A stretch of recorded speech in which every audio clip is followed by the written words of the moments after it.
Ho ho! My name is Angaangaq, and it means the man who looks like his uncle.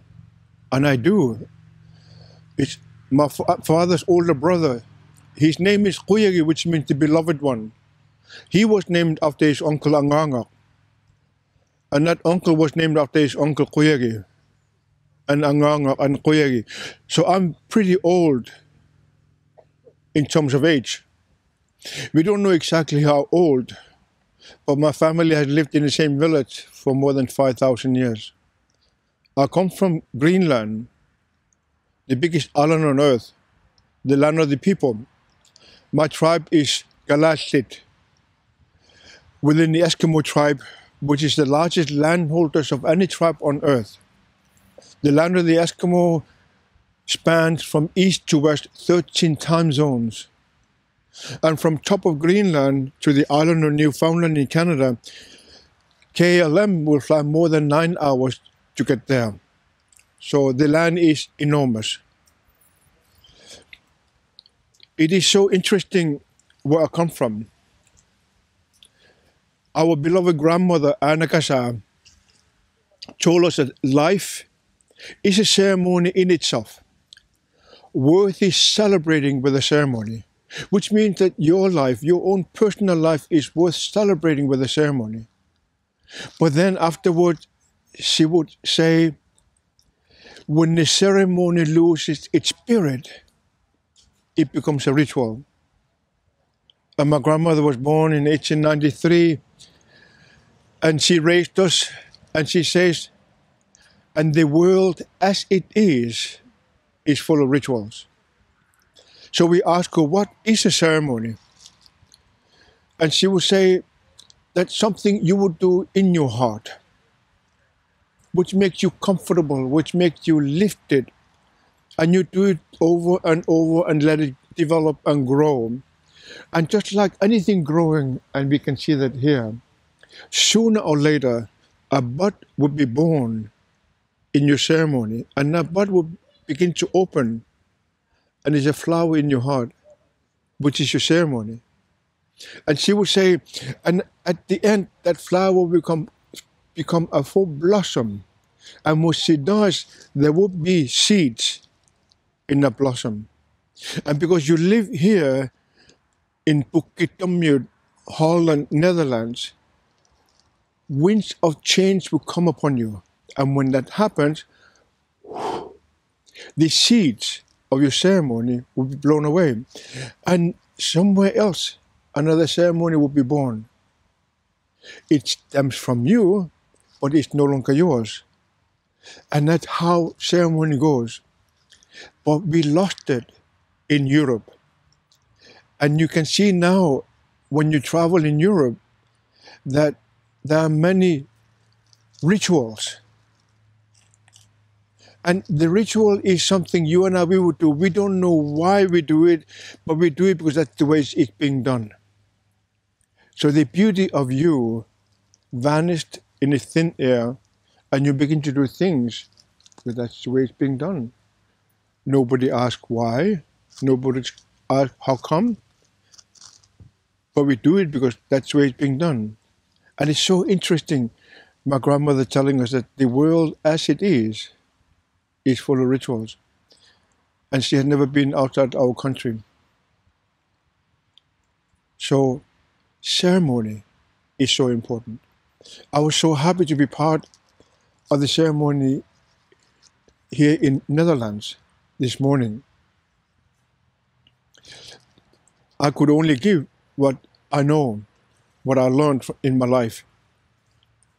I chanted the chant of the ancestors, because we were told that you and I, no matter where we come from on this earth, cannot live without our ancestors. It's learning to recognize them, who they are, accepting the way they are. And when you come to Holland, you realize you can feel on earth how many wars there have been, where millions have been killed.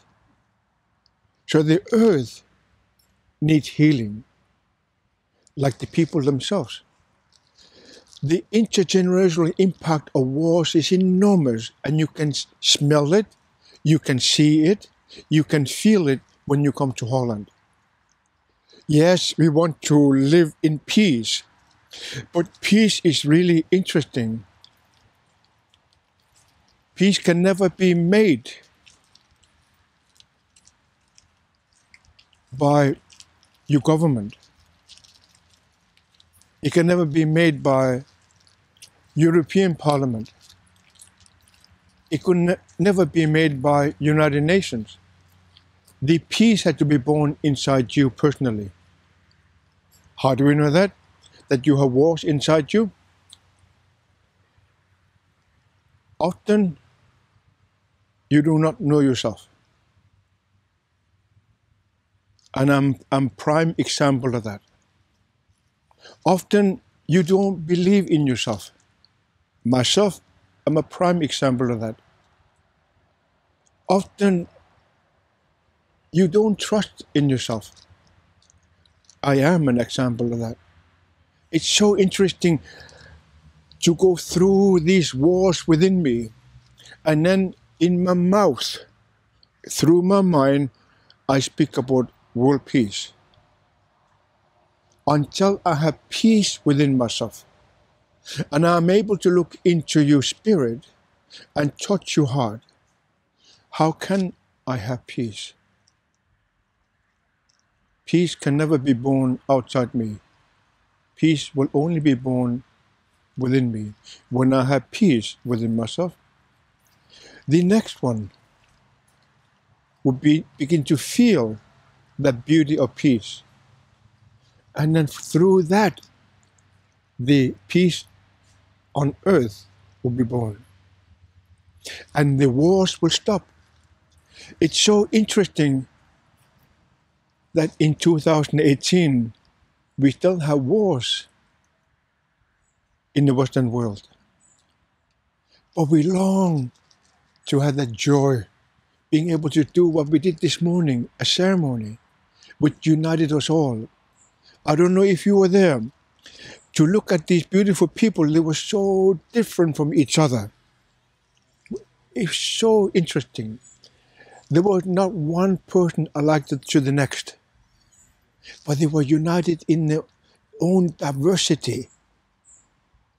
Can you imagine if we can spread that in Netherlands, so everyone can feel recognized, accepted, honored, respected, but most of all, loved. That is a ceremony, according to my grandmother. Her name is Angaangaq. And that I believe. But also what I want to tell these young people whom I met this morning is that the world as it is now is changing so rapidly.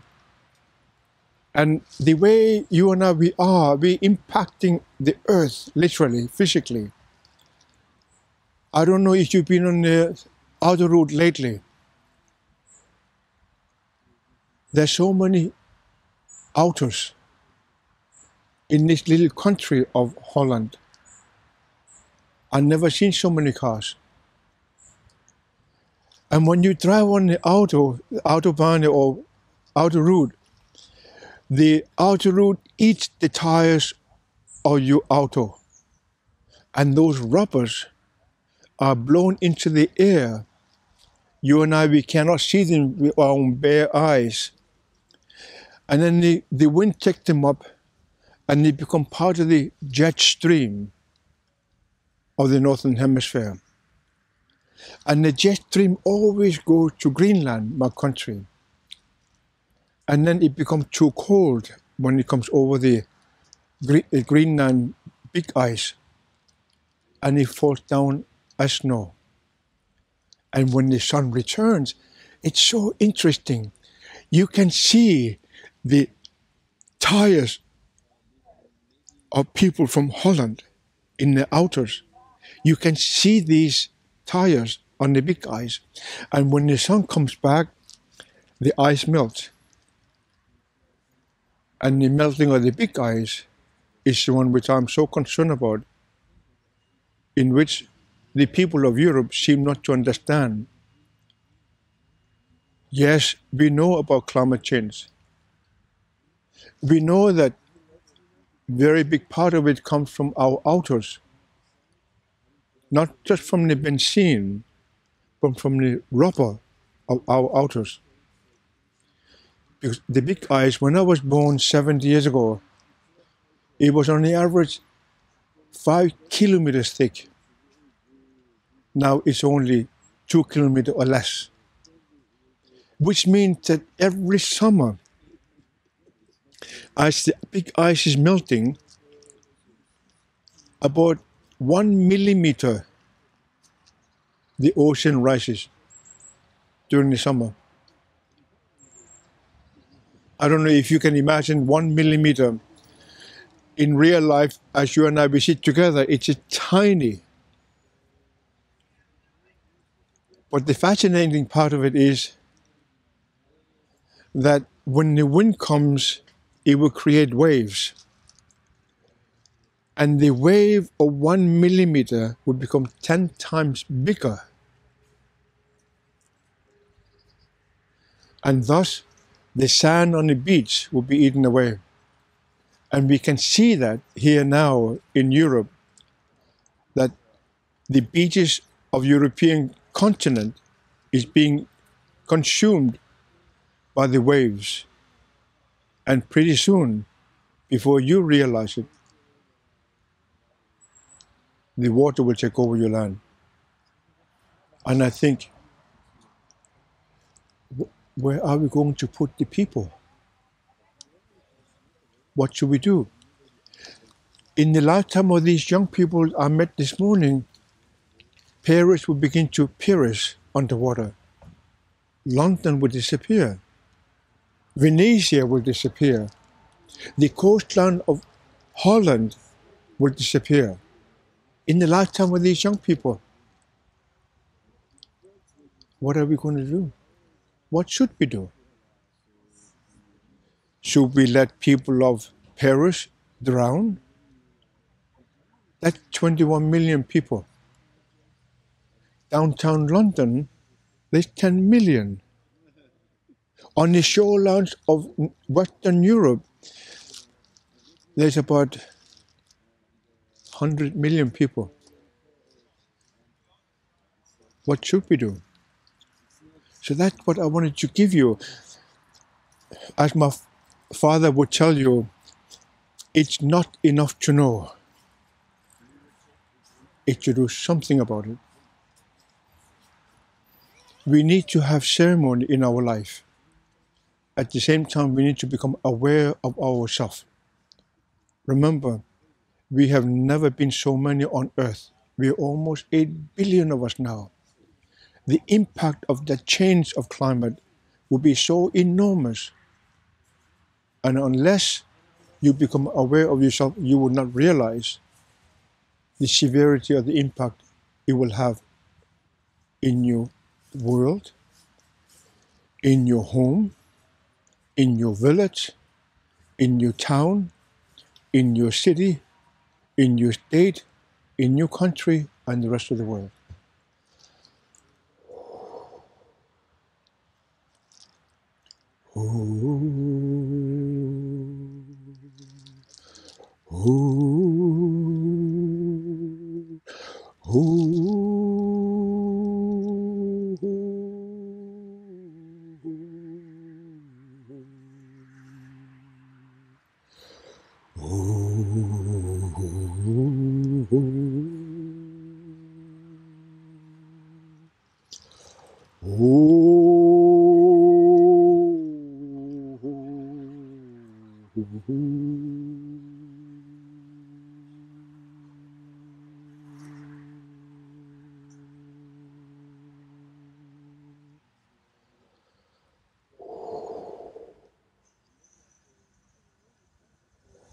Ho ho!